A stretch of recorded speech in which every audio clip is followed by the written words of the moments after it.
ثنا گو پتا پتا ہے خدایا دم بدم تیرا، زمین و آسمان تیرے ہے موجود و عدم تیرا، جو دنیا میں تیرا کھا کر تیرے شکوے کریں یا رب، تعجب ہے کہ ان پر بھی رہے لطف و کرم تیرا۔ جب میں کہتا ہوں کہ یا اللہ میرا حال دیکھ، حکم ہوتا ہے پہلے اپنا نامہ اعمال دیکھ، جن کا عشق صادق ہے وہ کب فریاد کرتے ہیں، لبوں پر مہر خاموشی دلوں میں یاد کرتے ہیں۔ جب سرے محشر وہ پوچھیں گے بلا کر سامنے، کیا جواب جرم دو گے تم خدا کے سامنے۔ حمد و صلات کے بعد معزز حاضرین و سامعین، بھائیوں، عزیز دوستو، عزت مآب، عفت مآب ماؤں اور بہنوں، رمضان المبارک کا پہلا جمعہ المبارک جس میں ہم سب حاضر ہیں،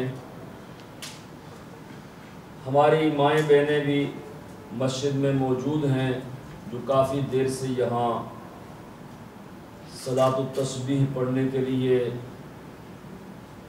آئی ہیں۔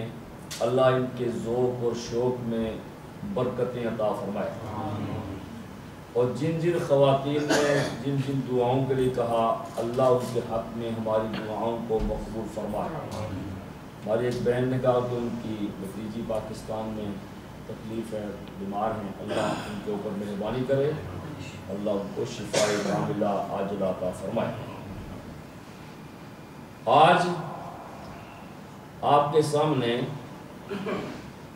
رسول اللہ صلی اللہ علیہ وسلم کی صاحبزادی، آپ کی لخت جگر، جنہیں رسول اللہ صلی اللہ علیہ وسلم نے فاطمہ تو بدعۃ منی کہا کہ فاطمہ میرے جگر کا ٹکڑا ہے، فاطمہ میرے جسم کا ایک حصہ ہے۔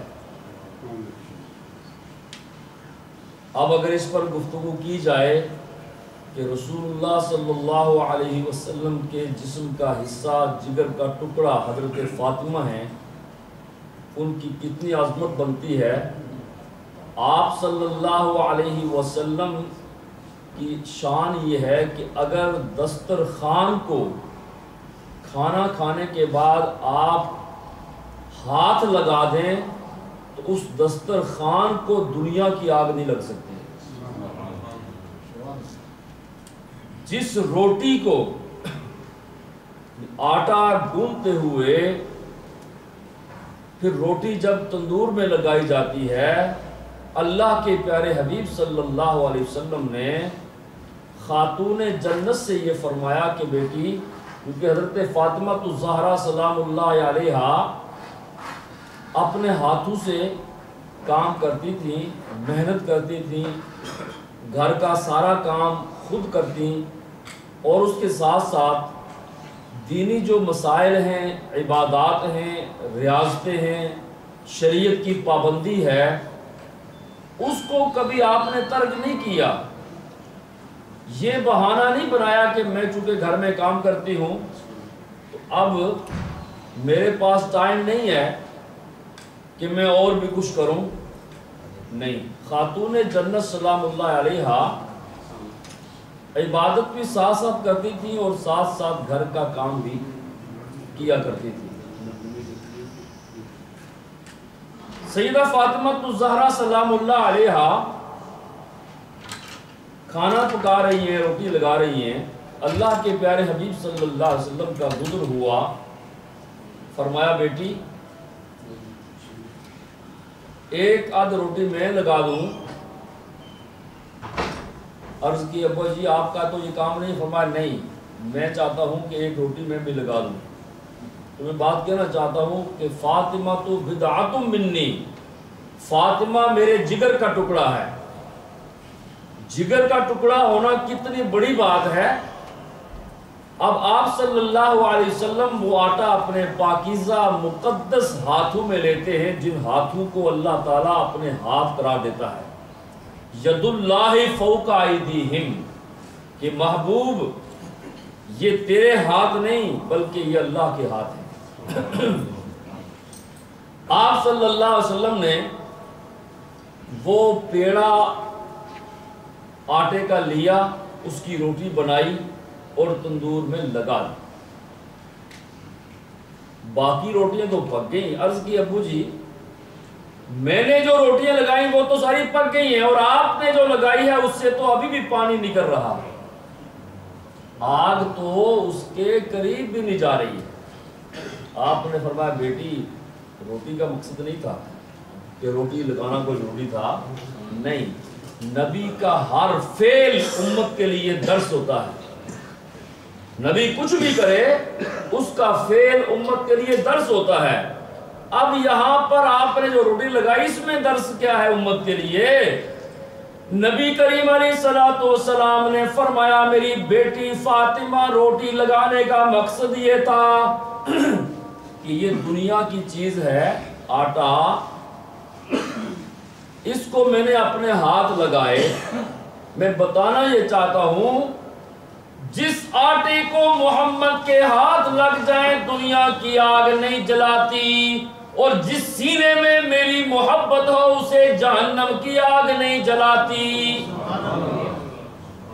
ہاتھ لگے تو آگ نے نہ جلایا، اور جسے رسول پاک صلی اللہ علیہ وسلم نے اپنا جگر کا ٹکڑا قرار دیا ہے، اس لیے کسی نے کہا کہ یا رسول اللہ صلی اللہ علیہ وسلم آپ نے ان کا نام فاطمہ کیوں رکھا ہے؟ مشہور القاب ہیں، نام فاطمہ ہے اور ایک مشہور لقب ہے آپ کا بطول، فاطمہ اور بطول۔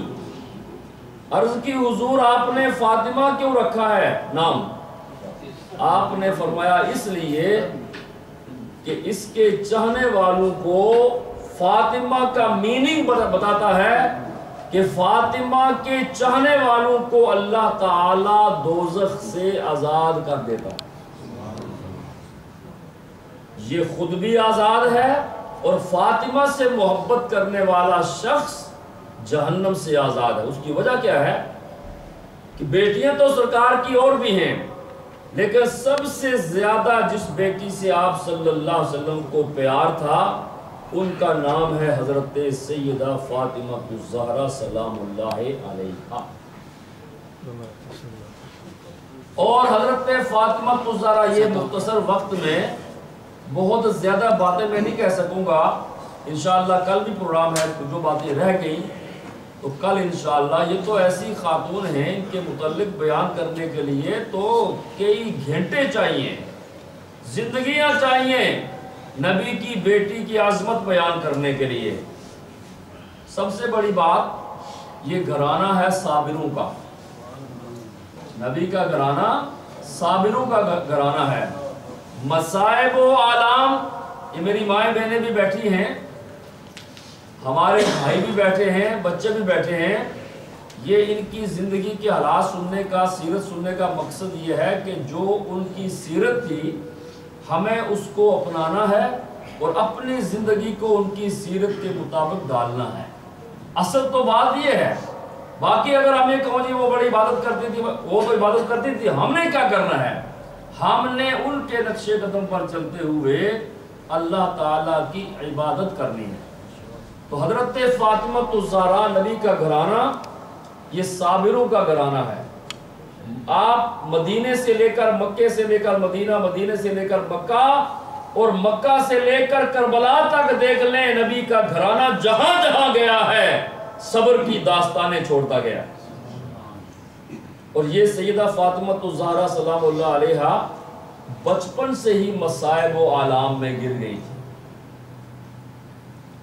اور علماء لکھتے ہیں کہ نبی کریم صلی اللہ علیہ وسلم کی سیرت کا اگر نمونہ کسی نے دیکھنا ہوتا تو وہ سیدہ فاطمہ، آپ کی گفتگو اپنے ابو کے ساتھ ملتی، آپ کے چلنے کا انداز، کھانے کا انداز، بیٹھنے کا انداز، ہر چیز اپنے والد محترم سید دو عالم صلی اللہ علیہ وسلم کے ساتھ ملتی تھی۔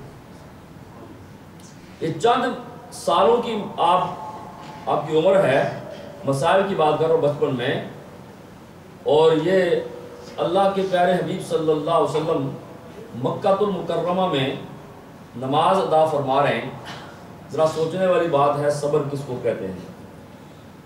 اپنی طرف توجہ دیں کہ اگر یہ بات میرے ساتھ ہو تو میں کیا کروں۔ آپ صلی اللہ علیہ وسلم نے اس لیے فرمایا کہ میں جتنا تبلیغ دین کے لیے جتنا میں ستایا گیا ہوں اتنا کوئی ستایا نہیں ہے۔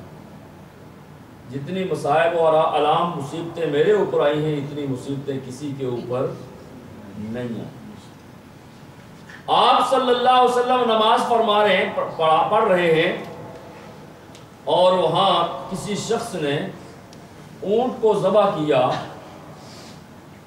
اور اس کا گوشت بنایا، اور جو اس کی اوجری تھی، جو گندی چیز ہوتی ہے، ٹھیک ہے بعض لوگ کھاتے بھی ہیں، یہ بکرے کی اوجری کھا بھی لیتے ہیں، اور اس میں قباحت نہیں ہے۔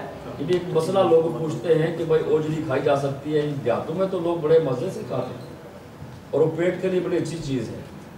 یہ بزرگ بیٹھے ہیں، یہ آپ کو بتائیں گے۔ اوجری تو لوگ، اب جو لوگ بڑے امیر ہو گئے نا، تو اب ان کو مسائل کی یہ کھانے کی چیز ہے، بھائی کوئی ضروری نہیں ہے یہ کھانا، بھائی آپ نہ کھائیں۔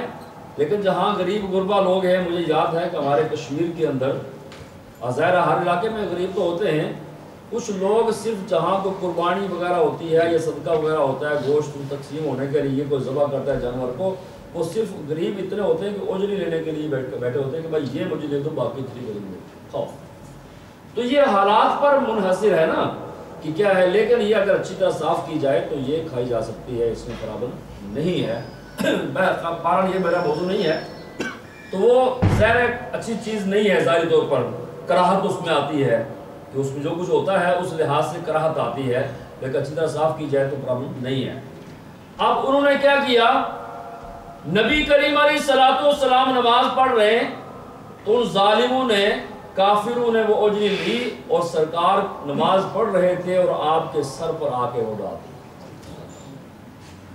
اب آپ سوچیں کتنی تکلیف ہوئی ہوگی رحمت دو عالم صلی اللہ علیہ وسلم کو، اور یہ کس لیے کیا انہوں نے؟